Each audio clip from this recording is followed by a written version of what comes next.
Good morning. This is Jason Dean coming live at you again for another Film Fanatic show. It is 11:33, April 6th. Hope everyone's doing good. So yeah, I just did a video on some of the videos. I rented 3 movies on Saturday at world famous Opera House Video, the only video rental shop in Maine. It's interesting because I just heard through Dennis and through a couple other people that there's kind of been this resurgence. I guess there's been a few video shops that have been popping up across the country, like little mom and pop video rental places that rent VHS, DVD, Blu-ray, 4K, what have you. Where they rent movies, TV shows, all that kind of stuff. I saw and I heard just a few days ago that there's been a handful of new shops that have been opening, which is wild, which is awesome. And so that's pretty encouraging. I don't feel like physical media is going to go away. I think it's going to things are always going to change. A lot of it is due to some of the negative. I do think there's, like most things, there's positive and negatives with technology and how we use technology. But there seems to be, I do think a lot of things go full circle. There's always, things move continually move at this exponential rate that we can't keep up with it. And there's nothing you can do about it as far as a person if you're concerned about technology. But it's all there, and we can't, unplug it and put it in a box and throw it in the closet. We kind of have to adjust to it. But it's also, you know, there's also this sense, I think, where people think that technology, with, say, streaming platforms, just and social media, the use of social media, what it does to people, the this idea of connecting people closer together, this idea of sharing information in real time, with and then how it affects films, the film going experience, going to theaters, how it's affected the music industry, or what's left of it, all of these things, and that privacy issues and all of these things are happening. There's kind of this. I look at it two sometimes in two different ways where some people take on this perspective of that it's this thing that is kind of being forced on us, or that it's this uncontrollable thing that we don't have any say so, and that it's just kind of being forced with us, and we just kind of are kind of thrown into this ocean, with technology. But I think at the heart of it too, it's also,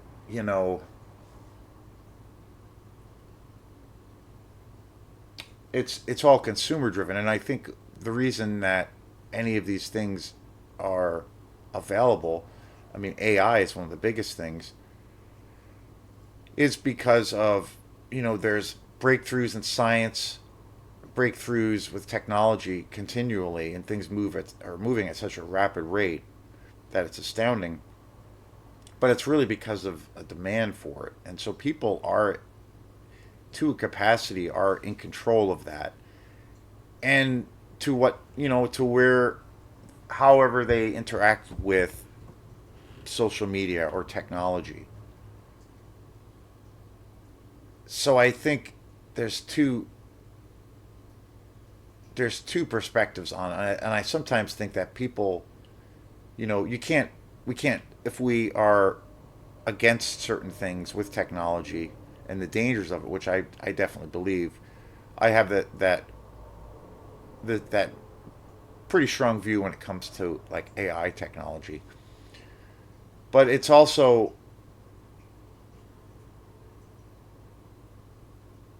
about the use of it, and it's also about the avenues that you want to use to express yourself or partake in this kind of consumer driven shit show, to a degree, where you it's not. I don't know. I'm trying to think of like I don't think people are like we don't have a gun to our head. We're not being forced. It's all because of free will, and I sometimes think that you know Chat GPT, for instance, when you look at the numbers of how, which is an AI app, when you look at the numbers of the sheer amount of people that have signed up for and used it and are using it, but yet there's a mass part of the population that is also criticizing it and objecting to it about how far this will go and will it eventually replace people and the situations of where it's replaced people's jobs, like living breathing people's jobs that were once held by humans are now going away. But a lot of that has to do with, well, people are wanting this and they are signing up for these things. They are subscribing to these sites and it's so I don't know, it's a funny balance because I also feel like there's a little bit of this hypocritical thing of they also will criticize and say that it seems to have this life of its own and it's just kind of taking over the world. But meanwhile, people are using these things at such a rapid rate and buying into them. I don't know. It's a weird. It's a funny balance of of those things, and it's only there. I mean, it's like when you really look at the politicians that we have, our elected officials. There's all kinds of ways and all kinds of things that you can look at it as to why we're in the state that we're in, which is just beyond a shit show. But these people were also elected. You can look at it in different angles as to why this is happening or why these laws are being passed or why these issues are happening. Why we are constantly at war. But it's also the people have continually vote these people in and continually are they're pulling down that lever and pushing those buttons to let these things happen, which are have more or less are bringing us to, in my opinion, bringing us to this level almost to where we could be on a threshold of imminent disaster and destruction. But yet it's been done because people are bringing these, voting these officials in and subscribing to Chat GPT or incorporating AI into their workforce or to a capacity to where it's not just a tool anymore. When it comes to technology, it's a way of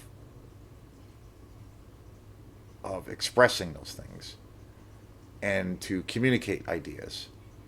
But anyway, so I rented some movies over the weekend, and it was really funny because yesterday of course was Zombie Jesus Day, and we kind of at my family we don't celebrate Easter from the Christian, based on the Christian ideology or there's no like religious thing tied to how we celebrate. It's kind of the same thing with Christmas.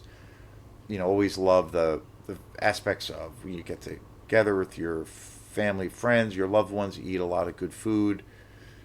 You eat. I get Cadbury eggs. We eat chocolate. When it comes to Easter, same thing with with Christmas. You have the social interaction. You have good food, and with my family, especially, a major part of our get-togethers whenever we do that, and it just happens in general whenever I go over there for dinner, is a big part of what we do is watch a shit ton of movies. So, and it was funny. So I went over there yesterday.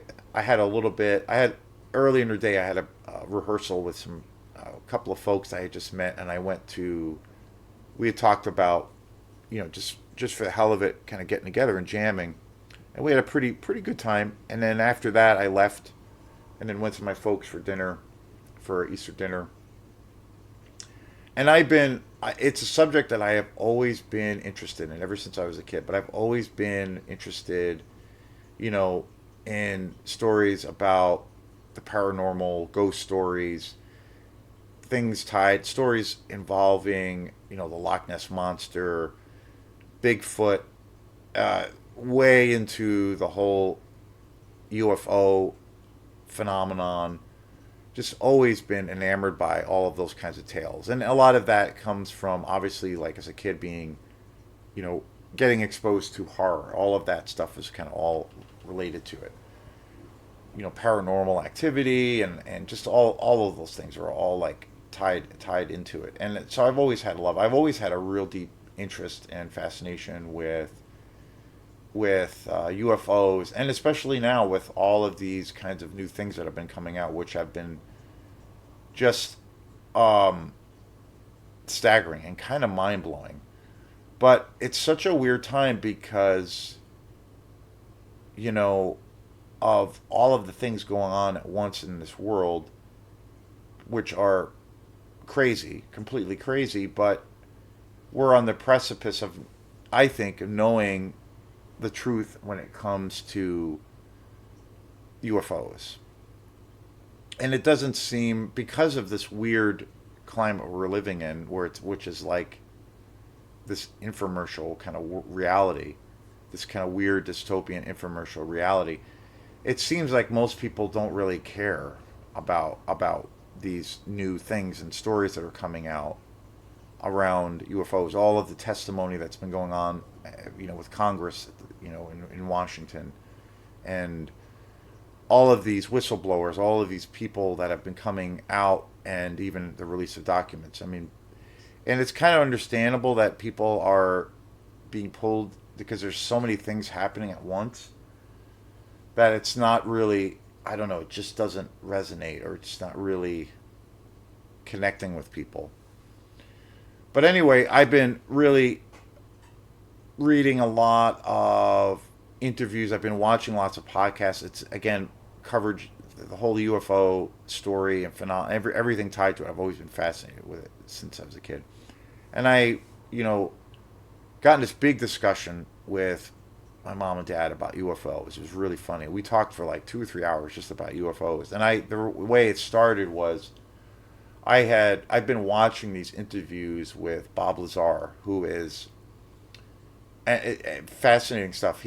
Bob Lazar was a guy that was employed by the government, who is a scientist. He was also an engineer, and he was brought to the Area 51 in Nevada, the big desert complex that the U.S. government has, where supposedly years and years there have been stories of that these bunkers, these hangars, there are, alien crafts, UFOs that have been somehow captured, that the government supposedly has these UFOs and even alien bodies, and that there's been all of these stories that the U.S. has for years has been trying to replicate these crafts, how the technology is used, and the idea of reverse engineering, and all of these things. And Bob Lazar is a guy who is an engineer, and he was brought into one of these projects to work on this one craft, not knowing that this craft was not from this planet. Fascinating story, and he is like he was a total skeptic and never believed any of these claims of UFOs. All the experiences, all the things that we have heard about throughout for decades and decades. He's always been one that has never believed it. Real critical. He's even said that he's always felt that people who believe in UFOs and all things tied to it, just thought they were just batshit crazy, basically. Never believed it. And again, he's a scientist, and he's involved, and his whole world is about things that are, provable in a laboratory through scientific methods, through scientific study, very based in scientific outcomes, and never saw any proof, never believed in UFOs. So hearing his story is completely mind blowing, I think. So I've been watching a lot of his interviews, and so we ended up like talking about over dinner yesterday. We started talking about UFOs and just if we believe them and the videos that have been shown to the public. I talked to them about Bob Lazar and some of these other stories that I've heard that are things that I kind of think are true, and then some things I think are a little bit, insane, but just wild. So we were just talking about this stuff for 2 hours, and I brought movies over. I brought over Death Wish, Charles Bronson, which I'm going to watch tonight. Classic movie. And then and then another movie I brought, which I'm going to review, which was really, terrible. I couldn't believe how terrible this movie was, and that is the new Osgood Perkins movie, Keeper. Brought that over. So I usually bring on holiday weekends. I usually bring one or two movies over. During the weekend, if it's just like a regular Saturday night, I'll sometimes bring two movies. Sometimes on holidays, I'll bring three movies, and we'll watch, two or three movies. But so we were, so that was the plan. We were gonna, have dinner and have some dessert, and then watch one of these movies. But we were talking so much about UFOs and all those things that at kind of the tail end of the conversation, my mom was like, "Hey, do you want to watch Signs? Since we're talking about UFOs, and that's all we're thinking about right now." And I was like, "You know what? That's an awesome idea." Signs, of course, M. Night Shyamalan's film with Joaquin Phoenix, all about, essentially about UFO alien invasions. And so I was like, and the end of the world, and also the kind of the end of the world scenario. And I was like, yeah, that's an awesome idea. I haven't watched Signs in a really, really long time. It's a really good movie. It would be great to watch again. I'm doing a video on watching Signs. I don't believe it's a video I've ever covered on this channel. I do like M. Night Shyamalan's films. Some of them are a little bit hit or miss, but some of his films are really good. And so today's show, with the segue of having these deep, funny, but pretty serious conversations with my parents about UFOs. My mom was like, "Hey, let's watch Signs," and my parents own Signs on a DVD. I don't own it myself, and Signs came out in 2002. It's hard to believe it's over 20 years old, but what a great cast. Mel Gibson, of course, Joaquin Phoenix, M. Night Shyamalan is also in this film. I was pointing it out when we watched it last night to my parents, that because M. Night Shyamalan is also in this film. He has a few scenes of dialogue, and I said that's when we were watching Signs. I pointed out to my mom, saying, "Oh, that's the director. That's M. Night Shyamalan. If you didn't know," and I said that this is a thing that he does. That's kind of a tribute or a tipping of the hat to Hitchcock, because Alfred Hitchcock, the legendary Alfred Hitchcock, did the same thing with all of his films. Every movie he directed, he always more or less appeared in that film, in that particular film at some point. It was kind of like his trademark. And M. Night Shyamalan does the same thing, and I think it's obviously maybe like a tribute to Hitchcock, because I think Hitchcock's work is a big influence on M. Night Shyamalan. I think especially with this movie, but as far as like M. Night Shyamalan's films always have a real big kind of suspense aspect to them, and that is all about, that's all I think the big influence from Hitchcock. But really great cast. Abigail Breslin, Rory Culkin, Macaulay Culkin's brother, Cherry Jones, Patricia Calamber, Ted Sutton, or Ted Sutton, also Merritt Weaver, or Merritt Weaver. This movie is, it's been a long time since I've seen Signs. I remember seeing this movie in the theater, and I this is a movie I always kind of liked. I remember when I first saw Signs, and again, it came out in 2002, which is crazy. I remember seeing this movie in the theater. It was coming off the heels of The Sixth Sense, which is an amazing film that really put M Night Shyamalan on the on the that movie was a phenomenon. Like that put him in that movie made him M Night Shyamalan a household name, and I think it's an amazing movie. And Signs was like I think pretty much the second movie he was directing, so there was a big buzz around this movie, and it was a UFO movie. It was about alien invasion, and it also starred two of the biggest Hollywood actors of the time, still arguably so now, with Joaquin Phoenix and Mel Gibson. And this is like it's one of those movies. The Signs is I don't own it. I don't think I've ever seen it on Blu-ray. I don't have it on Blu-ray. I've never seen it on Blu-ray. I don't believe I saw it in the theater when it first came out. I do remember that. I have seen it on DVD quite a few times. Probably have even seen it like on you know HBO or Showtime because this came out in 2002, so that was still kind of a thing before the streaming platforms.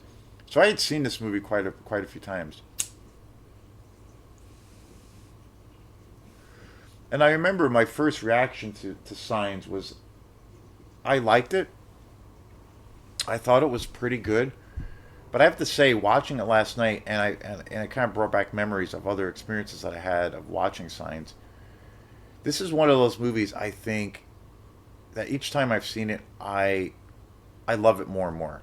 I think this movie is kind of a masterpiece from top to bottom. There's so many great elements to this movie. I mean, there's so many great.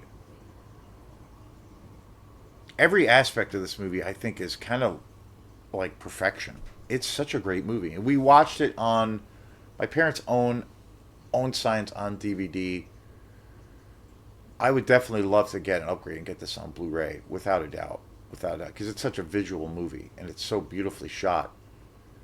But everything from the framing, like even the shot by shot, some of the scenes, the cinematography, um, the set design, just visually amazing. And the script is so great in this film. It's got a real emotional quality to it. There's a lot of humor in this film. It's it's got such a great science fiction element. The score is absolutely incredible for this movie. I mean, just the whole thing of this movie. It's a pretty long movie. It's close to 3 hours, but it moves right along. It really does. The editing, the pacing for this film is just brilliant. But this movie is really awesome. Like it's really really good. I kind of think it might be the best thing that M Night Shyamalan's ever directed. Again, I like some of his films. He's had, I think the Unbreakable films and Split, and some of those other films he's done have been really good. And then he's had some movies that are not so great. He's kind of been a little bit all over the place. But I think some of the films he's directed have been really good. I sometimes think he gets beaten up a little bit too much. But one of the things that stood out to me the most about this movie is the suspense, and that's what I was talking about earlier with the Hitchcock influence. This movie really has a very like kind of Hitchcockian flavor, very suspenseful, and it also has, great. I mean, great, awesome horror elements, and it's got a lot of heart. The script is so great, like with the whole family, with Mel Gibson's character, and his struggles. He plays a father who is trying to keep his family together. He's also a priest who is running away from religion because his wife dies tragically, and so there's like religious themes around dealing with faith and grief. And there's a really cool kind of insight into how this family really works. Like the writing is really great. It's got a lot of there's so many great elements of this movie. The script is really great. The characters are great. The acting is phenomenal. There's a lot of heartfelt emotions. There's a lot of humor. There's some really awesome horror elements in this movie that I think that are generally scary. It has a lot of heart and there's a lot of suspense. It's a beautiful movie.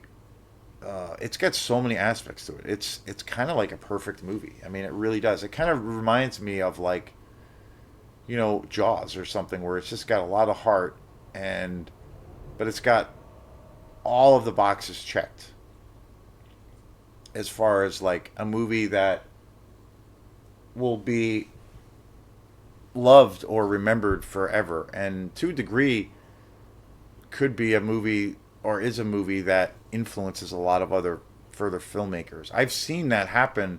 I mean, Jaws, for instance, I'm making the analogy with Jaws, but like Jaws obviously being one of the most influential horror movies of all time, and an example of like the perfect movie because it's got all those elements. Even though I feel like that movie is a horror movie, but it's got so many great attributes to it.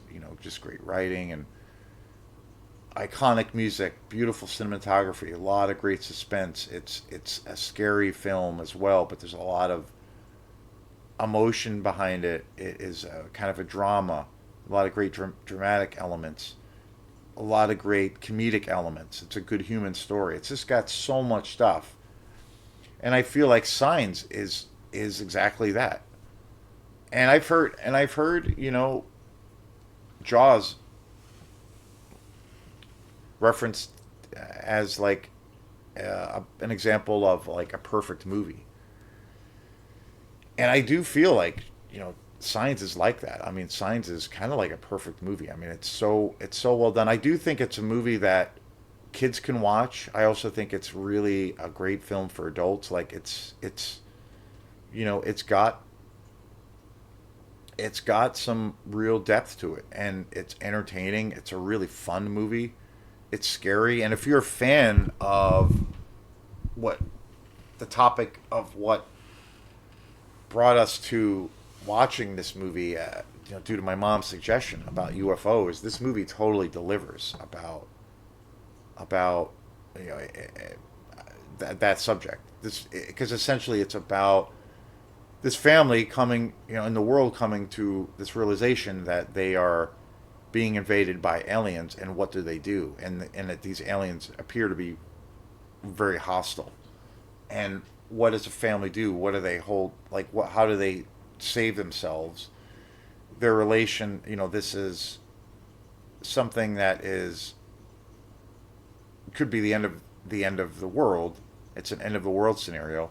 So how do they, come to terms with the things that they're dealing with or struggling with as a family? And especially with Mel Gibson's dynamic, with the way his wife died and him being a priest at one point, his conflicts with this notion of God and religion. It goes into all of that, but then it's got all this heart with the kids, and really great horror elements and suspense that really deliver.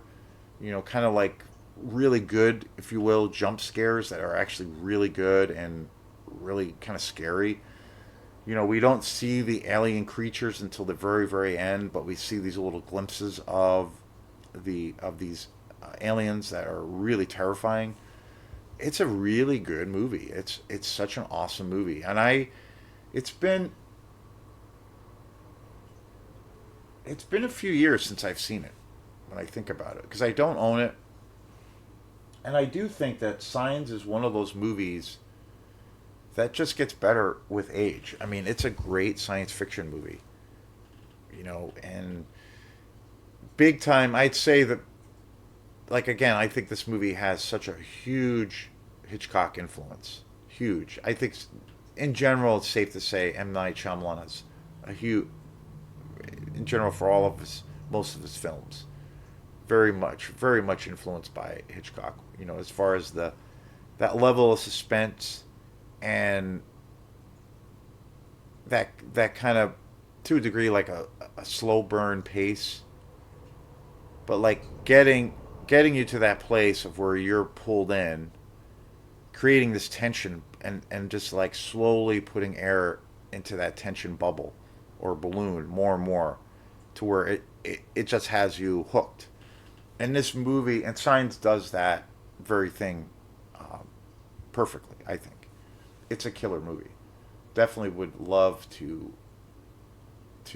get this on Blu-ray.